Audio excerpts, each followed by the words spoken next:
محمدا رسول الله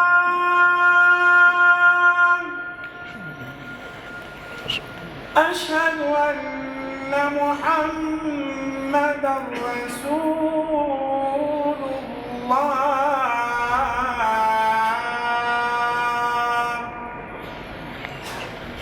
حي على الصلاة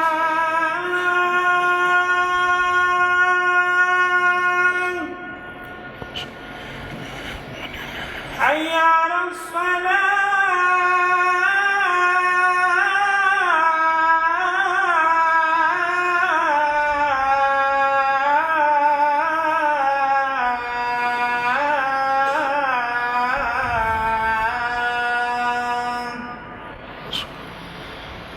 حي على الفلاح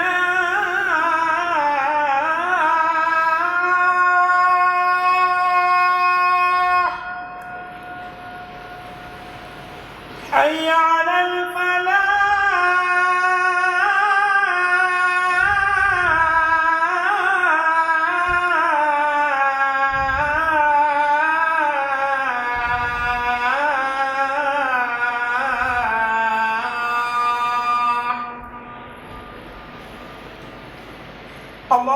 الله أكبر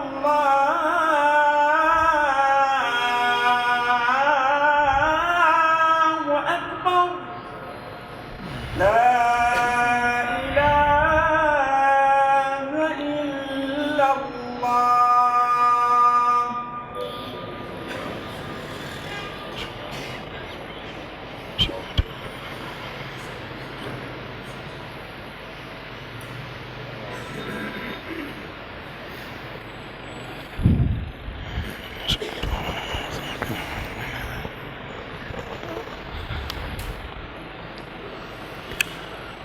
الحمد لله الذي خلق السماوات والأرض وجعل الظلمات والنور ثم الذين كفروا بربهم يعدلون هو الذي خلقكم من طين ثم قضى أجلا وأجل مسمى عنده ثم أنتم تمترون وأشهد أن لا إله إلا الله وحده لا شريك له له الملك وله الحمد يحيي ويميت وهو على كل شيء قدير وأشهد أن محمدا عبده ورسوله وصفيه من خلقه وخليله أشهد أنه أدى الأمانة وبلغ الرسالة ونصح الأمة ومحى الظلم وكشف الله به الغمة وجاهد في الله حق جهاده حتى أتاه اليقين فصلوات الله وسلامه عليه وعلى آله وأصحابه أجمعين ومن تبعهم بإحسان إلى يوم الدين أما بعد أيها الإخوة الأماجد أوصيكم ونفسي أولا بتقوى الله تعالى وطاعته. يقول مولانا في القرآن الكريم وقضى ربك ألا تعبدوا إلا إياه وبالوالدين إحسانا إما يبلغن عندك الكبر أحدهما أو كلاهما فلا تقل لهما أف ولا تنهرهما وقل لهما قولا كريما واخفض لهما جناح الذل من الرحمة وقل رب ارحمهما كما ربياني صغيرا ربكم أعلم بما في نفوسكم إن تكونوا صالحين فإنه كان للأوابين غفورا. Ndugu zangu katika imani, ninakuhusieni pamoja na kuihusia nafsi yangu kumwogopa Allah subhanahu wa ta'ala na kutii maagizo yake. Kuyatia maagizo ya Allah kwenye utendaji tukayafanya ni sehemu ya maisha yetu, ndo dini. Na Allah ametutengea siku ya hisabu na malipo kwa wale ambao wameishi kwa mujibu wa dini, waliotekeleza maagizo yake kwa namna ambayo mwenyewe karidhia. Na tukizingatia kwamba tuko katika mwezi mtukufu wa Ramadhani, mwezi wa watu kujifunza tabia njema na kujidhibiti na kufanya mambo ya tabia mbaya, basi moja katika mambo mema na muhimu yatakayochangia kuweka thamani ya funga zetu ni suala zima la taa, msaada kwa wazazi wawili. Ametuambia Allah katika suratu Isra'i, ni sura ya 17 kwa mpangilio wa Mashaf, kwenye aya zake 23 mpaka 26, Allah amesema wa qadha rabbuka alla ta'budu illa iyyahu. Ewe mu'min, Mola wako amehukumu hivi au ameamua hivi. Hilo ni suala linaloashiria ni wajibu kwetu sisi kuwajibika kwenye hayo maamuzi ya Allah. Ni sehemu muhimu ya maisha yetu, ni ibada ambayo tunategemea tukalipwe mbele ya safari, na ni ibada ambayo tukikosa kuitekeleza tutaadhibiwa pia mbele ya safari. Ni maamuzi ya Allah, ni wajibu kwetu. Mola wako kaamua suala la ibada hapa duniani asifanyiwe yoyote ila yeye. Kitu kinachokuwa kinaonekanwa kiko kwenye mfumo wa ibada hakipelekwi kwa asiyestahiki kuabudiwa. Ibada zote aabudiwe yeye, Mola Muumba. Yani hata kama unawapenda, unawaheshimu, unawaogopa wazazi wako, usiwaweke katika nafasi ya kuwaabudu wazazi wako. Au unawapenda na kuwathamini na kuwaheshimu wakubwa wako, usiwaweke wakubwa wako katika nafasi ya kuwaabudu. Mambo ya ibada hufanyiwa Allah peke yake. Wabilwalidaini ihsana, kwa wazazi wenu wawili mnatakiwa muwatendee wema tu. Na ihsani ni neno linalochanganya aina zote za wema. Mtoto anatakiwa awe mwema kwa wazazi wake wawili, baba na mama. Imma yablughanna indaka alkibara, ikiwa wazazi wako watafikia uzeeni na wewe ndo uko nao, ahaduhuma au kilahuma, ikiwa unaishi na mmoja kati yao au unaishi nao wote wawili. Wewe mtoto unaishi na wazazi wako au mmoja wa wazazi wako. Kuishi na mzazi kuna changamoto zake. Sasa Allah akatupa angalizo, fala taqul lahuma uffin wala tanharhuma. Kwa vyovyote iwavyo, mtoto usije ukatamka tamko la ufedhuli kwa mzazi wako, au mtoto usije ukawa una sauti ya juu kwa mzazi wako. La taqul lahuma uffin wala tanharhuma. Qur'ani ingawaje imeshuka kwa lugha ya Kiarabu, lakini kuna maneno hata Waarabu wenyewe walikuwa wanauliza, hawayafahamu kiundani maana yake. Kwa hiyo masahaba walimuuliza Mtume, ya Rasulullah, ma maana uffin, maana ya hili neno uffin tunalokatazwa kwa wazazi, nini maana yake? Na Mtume naye akajibu kwa kusema, walladhi nafsi biyadihi, ninamuapa yule ambaye nafsi yangu kaimiliki mkononi mwake. Anamaanisha Mola wake aliyemuumba, aliyemuagiza, aliyemwajibisha, ndo kammiliki. Ninamuapa Mola wangu ambaye nafsi yangu kaimiliki mkononi mwake, lau alimtu kalimatan ahqara min dhalika lanahaitukum anha, kama ningelikuwa ninalifahamu neno ambalo ni twevu zaidi kuliko hiyo ufi, basi pia ningelikukatazeni. Anamaanisha ufi inawakilisha tamko lolote likawa lina maana au halina maana, lakini kama utalitamka litamkera mzazi wako, hilo litakuwa ufi.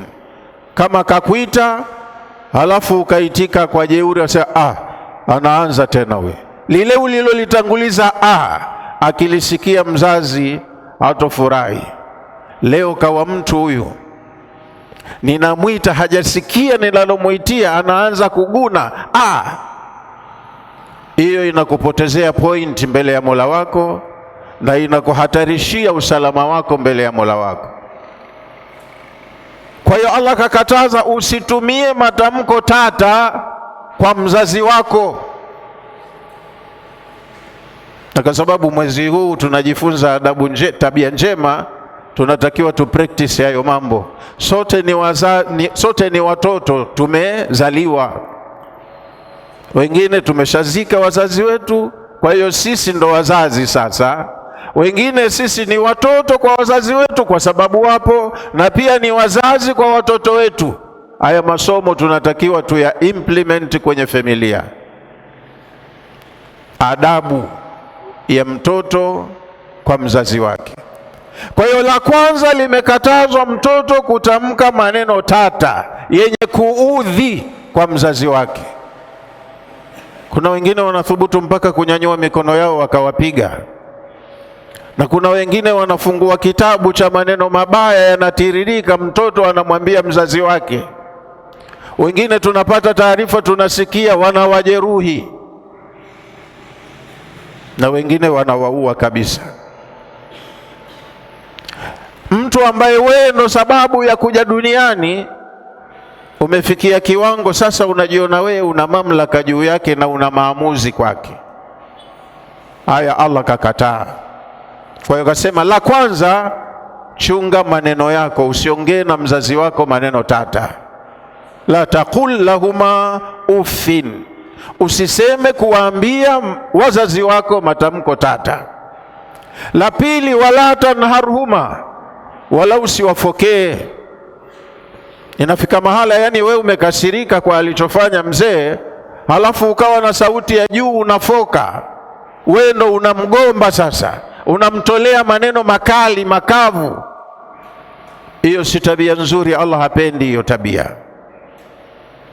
Usizungumze maneno tata hata madogo madogo, wala usimfokee ukazungumza naye maneno kama unavyodhibiti mwanao. Yule sio mwanao, wewe kwake ni mtoto tu. Waqul lahuma qawlan karima, unapoongea na wazazi wako ongea nao maneno yenye heshima, maneno yenye tija, yenye faida. Aya iliyofuata Allah akasema, waqul lahuma qawlan karima wakhfid lahuma janaha dhulli min arrahma, uwainikie wazazi wako ubawa wa udhalilifu kwa kuwaonea huruma.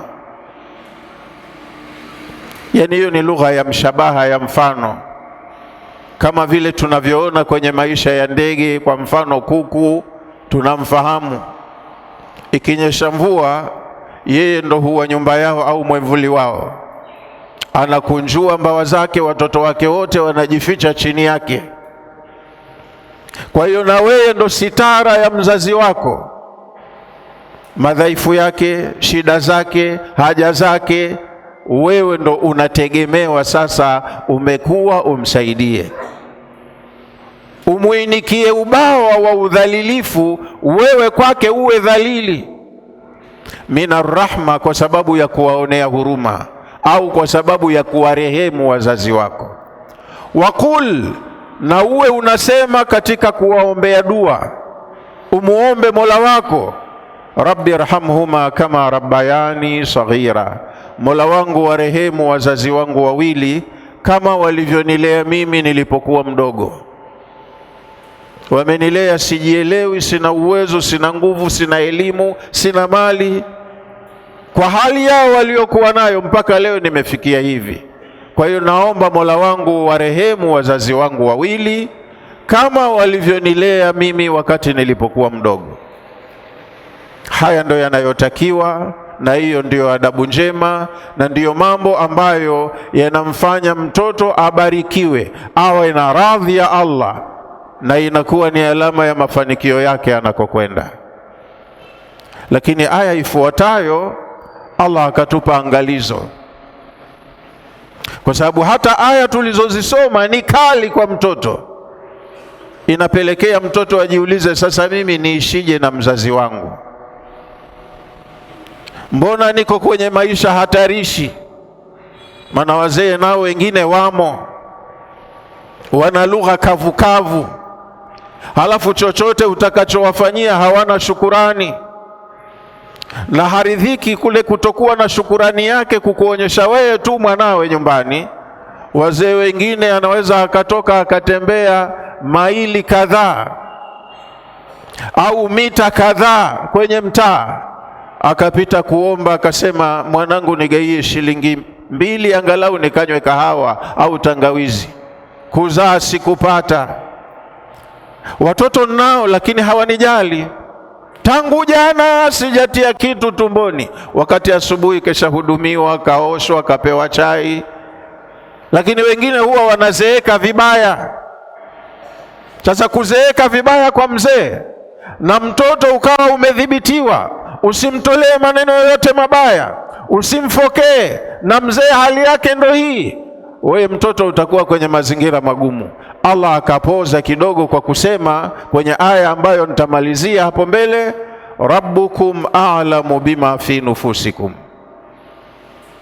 Ndiyo, Allah kagomba sana, katisha, lakini na nyinyi watoto, Mola wenu anayatambua yaliyomo kwenye nafsi zenu. In takunu salihina, mtakapokuwa nyinyi watoto mmetekeleza wajibu wenu, mmefuata taratibu za dini yenu, mumewatendea wema wazazi, lakini tu tabia yao ya uzeeni inaonyesha hawana shukurani. Maana hata ukimpa msuri anasema ndo nguo gani? Mimi ndo nilivyokuvisha hivi. Hutaki? Sichukua mwenyewe. Mimi sitaki, sina haja na nguo yako bwana. Akipikiwa chakula na mkwewe nyumbani anasema chakula gani hichi? Mimi ndo nilivyokulisheni. Wali mbichi haukuiva. Si mnanifanyia makusudi, wenyewe mnapika vizuri. Kama mnataka nife mimi nitakufa tu. Wanazeeka hivyo wengine. Sasa mtoto utakuwa kwenye mazingira magumu kwa mzee kama huyu. Allah anakuambia usitishike na kauli za mwanzo, hizo zinakufunza wewe ujue kukaa kwenye nafasi yako.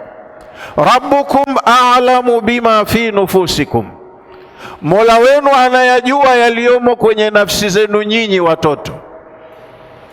Hata kama mzee anakulani, anakusema vibaya, anakuchonganisha na watu, yule mtoto mbaya sana, mshenzi sana, hawathamini wazazi wake, anawanyima hata chakula, ana hivi, wewe itakuuma. Lakini angalia baina yako na Mola wako ukoje.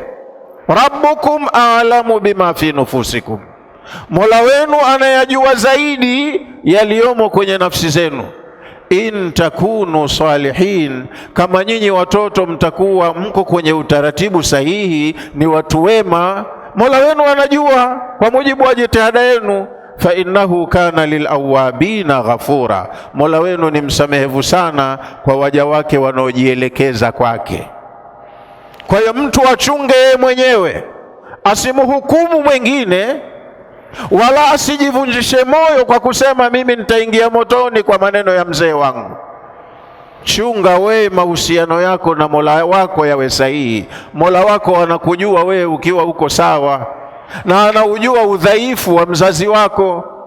Wazazi wengine tangu walipokuwa wao watoto walikuwa wakorofi tangu udogoni kwao, wana tabia mbaya.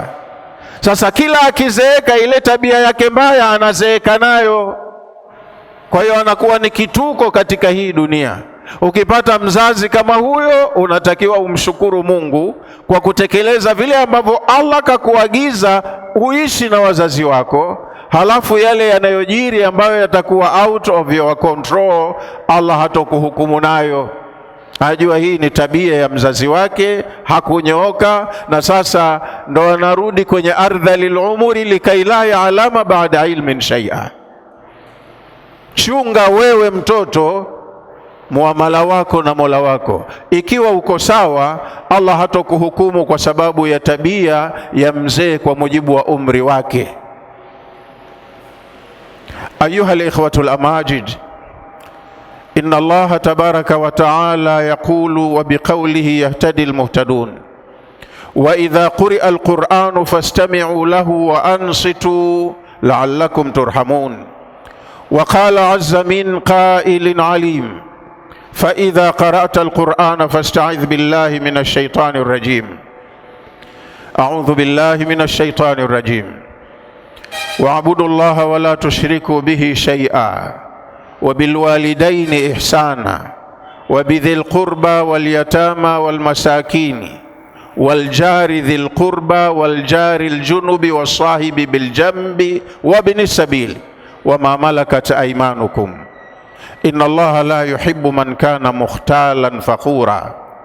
بارك الله لي ولكم بالقرآن العظيم ونفعني وإياكم بالآيات والذكر الحكيم.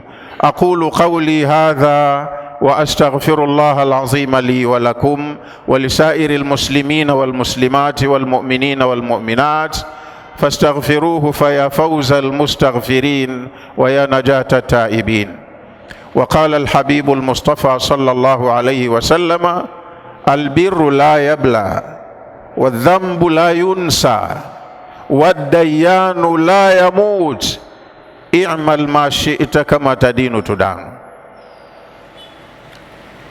Amesema Mtume sallallahu alayhi wasallam, albirru la yabla, wema hauozi, na usidharau katika mema. Fanya yaliyo ndani ya uwezo wako, hiyo ni hakiba yako, inahifadhiwa na utaikuta tu, haiharibiki wala haipotei. Kwa hiyo jitahidi kuwekeza katika kufanya mema, japo madogo madogo ya mara kwa mara. Madogo madogo yanayoripitiwa mara kwa mara ni mzigo mkubwa siku ya hisabu. Usidharau. Albirru la yabla, wema hauozi, hauchakai. Ukiutenda ukauweka hakiba, utaukuta tu mwenyewe. Wadhambu la yunsa, na dhambi haisahauliwi.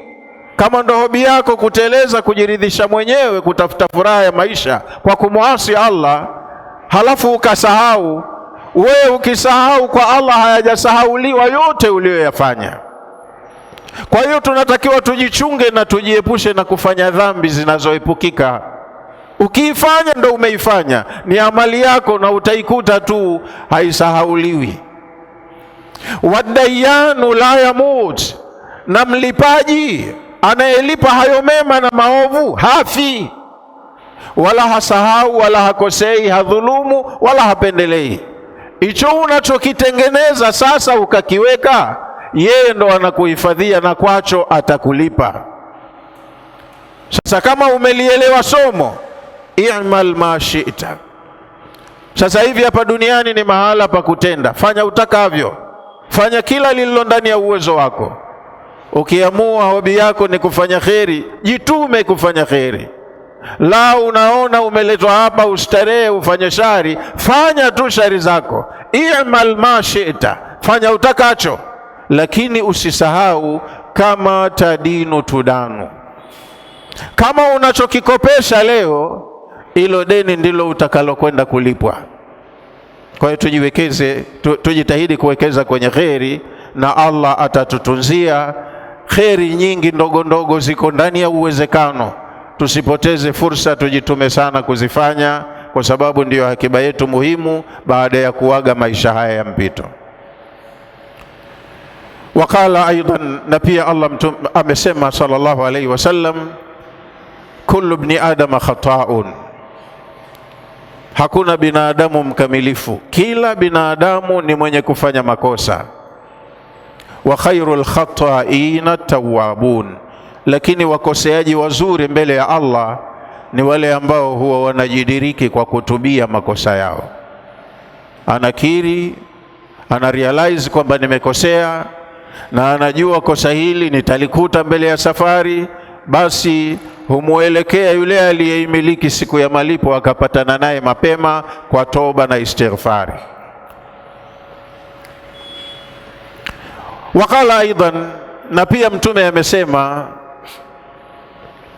ud'u Allah wa antum muqinuna bil ijaba, muombeni Allah na wakati mnamuomba muwe mna yakini kwamba anasikia na anajibu. Alhamdulillahi wa kafa, wassalatu wassalamu ala ibadihi alladhina istafa, wa ashhadu an la ilaha illa Allah wahdahu la sharika lah, wa ashhadu anna Muhammadan abduhu wa rasuluh arsalahu Allah bil huda wa dinil haqqi liyudhhirahu ala ad-din kulli walau kariha al-mushrikun. Wa ba'd, katika mafunzo ambayo tumeyapata kwa kupitia visa vya wenzetu waliotangulia vilivyonukuliwa kwenye tarehe ya Uislamu, ni kwamba kuna mwaka mmoja Abdullah ibn Umar alikwenda Maka kutekeleza ibada ya hija, na ni baada ya kufariki Mtume sallallahu alaihi wasallam. Wanamsifu watu wa tarehe Abdullah ibn Umar alikuwa ni mtu mwenye kupenda sana kujishabihisha na Mtume kwenye akhlaqi. Hakuna alilolijua Mtume kafanya ila na yeye alikuwa analifanya. Kwa hiyo Abdullah ibn Umar katika hija yake hii, maeneo ya Al-Kaaba pale, katika kutekeleza tawaf, alimuona kijana mmoja anatufu Al-Kaaba, anatekeleza zile ashwati zake 7, na mgongoni kambeba mama mmoja mtu mzima, kijana wa kiume kambeba mzee wa kike, anatufu naye Al-Kaaba. Abdullah ibn Umar akataka kujua kulikoni huyu kijana kabeba mtu anatufu naye. Kamsubiri mpaka akamaliza, katoka pale kwenye mzunguko kwenye makamu, kamuendea akamuuliza, man takunu hadhihi bihaqqi llahi alaika, mwenzangu ninakuuliza kwa haki ya Allah kwako, huyu uliyekuwa unatufu naye kwako wewe ni nani? Hakwenda kwa lengo la kumgomba, alikuwa na hamu ajifunze kitu. Abdullah ibn Umar, man takunu hadhihi bihaqqi llahi alaika, huyu mzee uliyekuwa unatufu naye kwako wewe ni nani? Kwa haki ya Allah niambie ukweli. Yule kijana akamjibu Abdullah ibn Umar, innaha ummi, huyu ni mama yangu mzazi. Kad balaghat min al-kibari itiya, sasa hivi ndo niko naye na mimi ndo mwanawe pekee, kishafikia utu uzima wa inda kama unavyomuona. Jiitu bihi, nimekuja naye, liuaddiaha haqqaha, kumlipa haki zake. Kanihudumia sana mimi, sasa hivi ni wakati wangu kumhudumia yeye.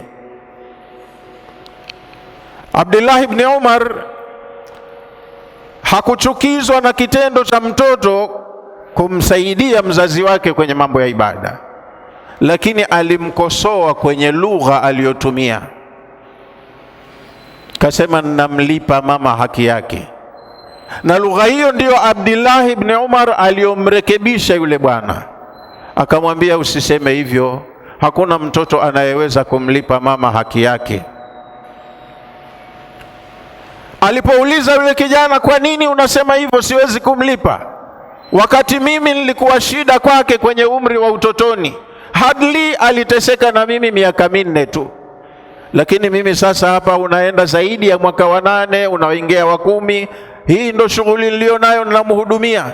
Kwa hiyo mimi nimemhudumia muda mrefu zaidi kuliko ule muda ambao aliutumia yeye kunihudumia mimi wakati sijiwezi.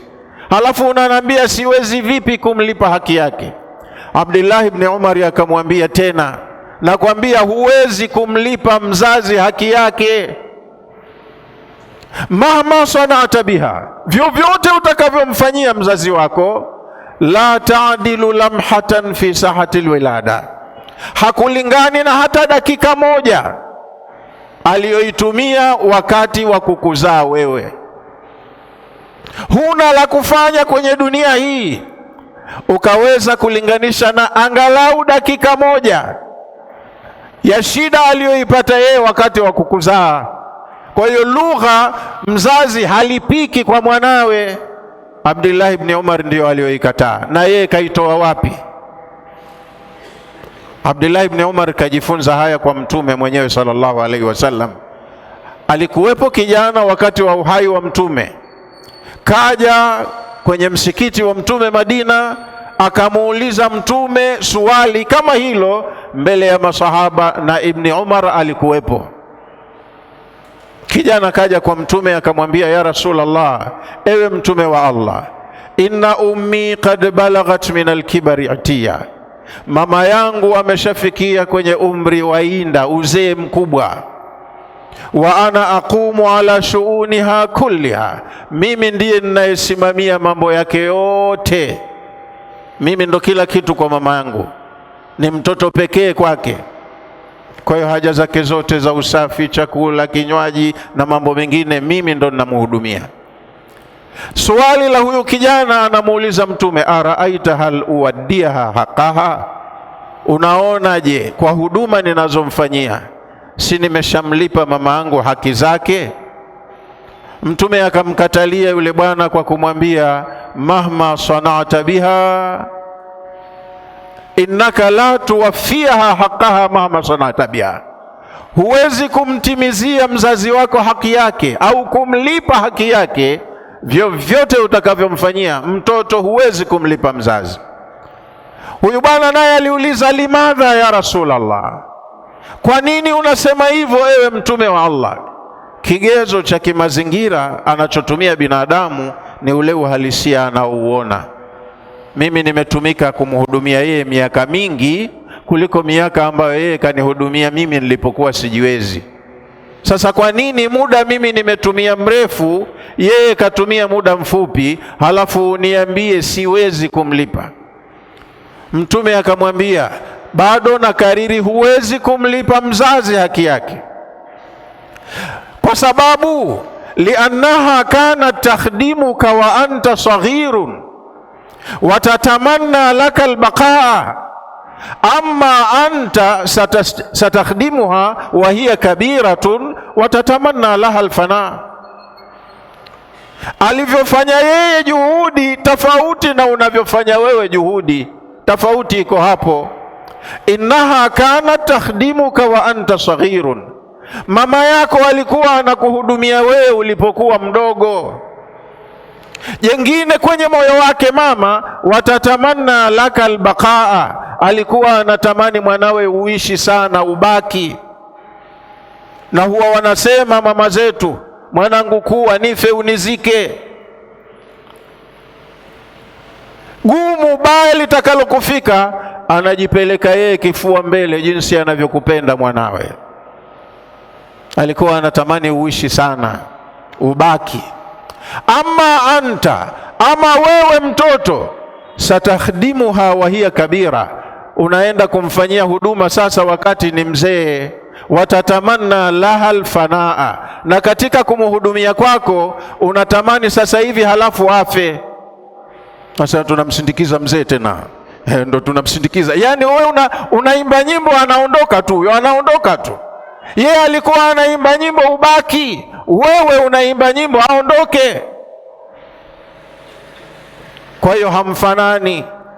Kukuhudumia yake yeye na huduma unayomhudumia yeye hamufanani. Yule kijana kaelewa somo, kaondoka.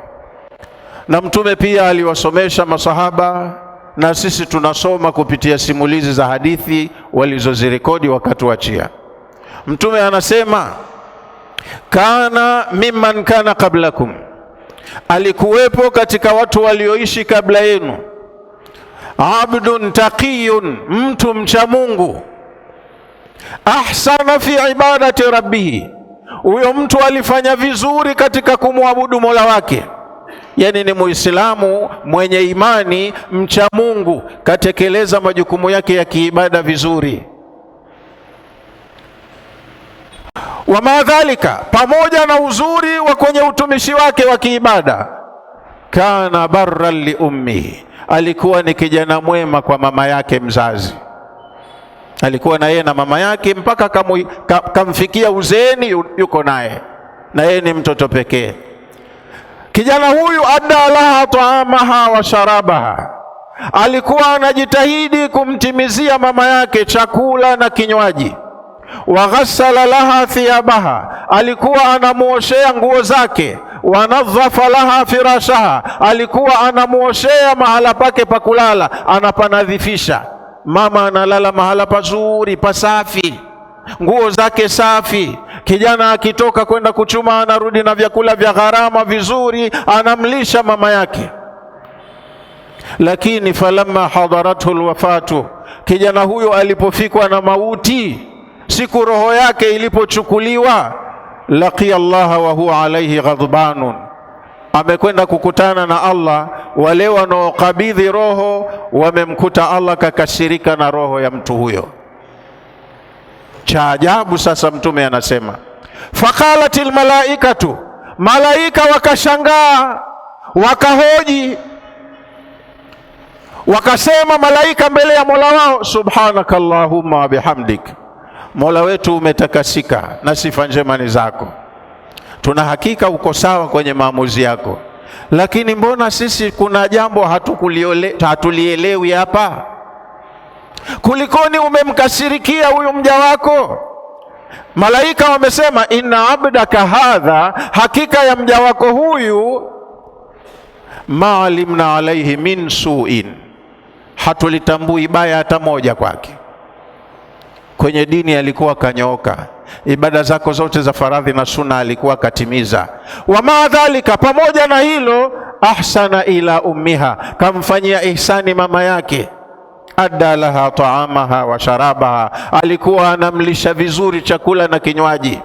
Wa ghassala laha thiyabaha, tumemshuhudia anamuoshea mama yake nguo. Wa nadhafa laha firashaha, ananadhifisha mahala anapolala mama yake. Sifa hizo wanatoa malaika ambao hawana ushabiki, wakiwemo hao wanaokuwa wanatunza rekodi zetu na wakazipeleka huko. Wanamwambia Allah, yu hatulijui baya lake lolote kijana huyu, mja wako mwema. Lakini kinachotushangaza, falimadha ghadibta alaihi, kwa nini umemkasirikia mtu mwema kama huyu? Allah akawaambia malaika, ya malaikati, enyi malaika wangu, antum la ta'lamuna alghaiba, nyinyi mambo yaliyofichikana hamuyajui, hamjui ghaibu. Hata malaika hawajui ghaibu, Allah ndiye aliyemiliki ghaibu. Antum la ta'lamuna alghaiba, nyinyi malaika wangu hamuna elimu ya ghaib. Ana alladhi a'lamu alghaiba, mimi Mola wenu pekee ndiye ninayojua mambo yaliyofichikana kwenye ulimwengu wangu huu.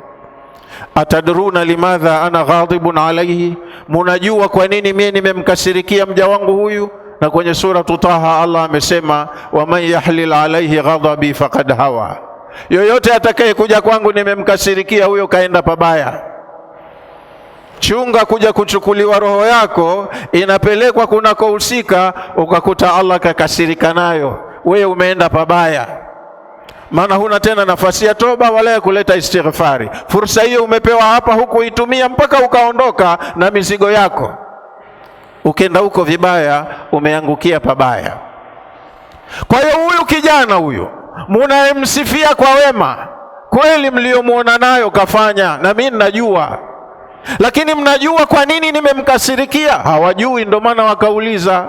Kwa hiyo Allah akawaambia, innahu ma adda laha ta'aman wala sharaban wala thiyaba, huyu kijana mnayemuona mwema hakupatapo kumpa mama yake chakula wala kinywaji wala nguo. Yani hayo mambo kayafanya, sio kwamba hakuyafanya, lakini Allah anasema ma adda laha taaman wala sharaban wala thiyaba, hakumpapo huyu mzazi wake chakula wala kinywaji wala nguo, illa wa huwa yaqulu fi qalbihi au illa wa huwa yaqulu fi nafsihi. Hapo alipokuwa anayafanya anayoyafanya, alikuwa anayafanya huku anajisemea mwenyewe kwenye nafsi yake, hajasema maneno akatamka. Maana ukitamka, malaika wanasoma alama ya mazingira, wanajua umetamka nini, hata kama sauti haikutoka. Uko nao saa zote, kiraman katibin yaalamuna ma tafalun. Alafu kuna wanaokuja kuchukua hayo yanayoandikwa na kiraman katibin, wanapitia, hawachukui vitu wasivyovielewa, wanajua rekodi zetu zote. Allah akawaambia, siri iliyopo baina yangu na mja wangu huyu, alikuwa anapofanya wema moyoni mwake anasononeka, akimfanyia wema mama yake anaufanya huku anasema moyoni mwake, Allahumma khudhha wa arihni minha, Mola wangu mchukue tena huyo mzee na mimi unipumzishe. Service hii itaisha lini? Kosa ni hilo ambalo malaika pia hawakuliona. Katoa huduma, kafanya ibada, lakini bado kaenda pabaya, kwa sababu amemfundisha Allah kazi. Mama hakuchoka kumhudumia yeye na kamhudumia kwa mapenzi yote, lakini mtoto anachoka kumhudumia mzazi na anamwambia Allah, mchukue tena, mimi nimechoka, nipumzishe. Ayuha al-ikhwatul amajid, inna Allah tabaraka wa ta'ala amarakum bi amrin bada'a fihi bi nafsi wa thanna bil malaikati al musabbihati bi qudsi wa thalatha bikum ayyuha al mu'minuna min barriyati jinnihi wa insi. Faqala ta'ala mukhbiran wa amira, inna Allaha wa malaikatahu yusalluna ala an-nabi ya ayyuha alladhina amanu sallu alayhi wa sallimu taslima. Allahumma salli ala Muhammadin wa ala ali Muhammad kama sallaita ala Ibrahim wa ala ali Ibrahim, wa barik ala Muhammadin wa ala ali Muhammad kama barakta ala Ibrahim wa ala ali Ibrahim innaka Hamidum Majid. Rabbana ati nufusana taqwaha wa zakkiha anta khairu man zakkaha anta waliyuha wa maulaha. Rabbana jammilna bil afiyati was salama wa haqqiq lana at-taqwa wal istiqama wa a'idhna min mujibati an-nadama innaka sami'ud du'a. Rabbana wa awzi'na an nashkura ni'mataka allati an'amta alayna wa ala walidina wa an na'mala salihan tardahu wa aslih lana fi dhurriyyatina inna tubna ilayka wa inna minal muslimin. Allahumma hdina bihudak waj'alna minal ladhina yusari'una fi ridak ولا تولنا وليا سواك ولا تجعلنا ممن خالف أمرك وعصاك. اللهم اجعلنا هداة مهتدين ولا تجعلنا ضالين ولا مضلين، سلما لأوليائك وحربا لأعدائك. نحب بحبك من أحبك ونعادي بعداوتك من خالفك من خلقك. ربنا هذا الدعاء ومنك الإجابة وهذا الجهد وإليك التكلان ولا حول لنا ولا قوة إلا بالله العلي العظيم. ربنا اغفر لنا ولإخواننا الذين سبقونا بالإيمان ولا تجعل في قلوبنا غلا للذين آمنوا ربنا إنك رؤوف رحيم. ربنا اغفر للمؤمنين والمؤمنات والمسلمين والمسلمات الأحياء منهم والأموات برحمتك يا أرحم الراحمين. عباد الله، إن الله يأمر بالعدل والإحسان وإيتاء ذي القربى وينهى عن الفحشاء والمنكر والبغي يعظكم لعلكم تذكرون.